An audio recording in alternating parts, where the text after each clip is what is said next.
दोस्तों, आज की इस वीडियो में मैंने आपका किनमास्टर ऐप के जरिए 3D इफेक्ट कैसे बना सकते हो यह तरीका दिखाया है। तो चलिए इसे सीखते हैं।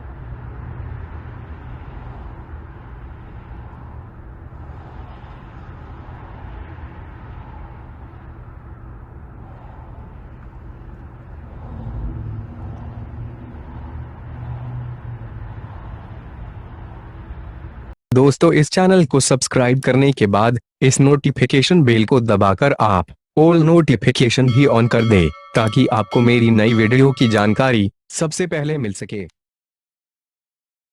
इसे बनाने के लिए आपको बैकग्राउंड इरेजर ऐप की जरूरत होगी।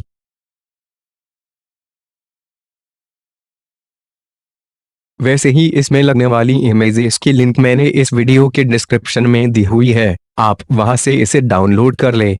तो चले शुरू करते हैं।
दोस्तों, अगर आपको मेरी यह वीडियो अच्छी लगे तो कृपया इसे लाइक और सब्सक्राइब करना ना भूलें।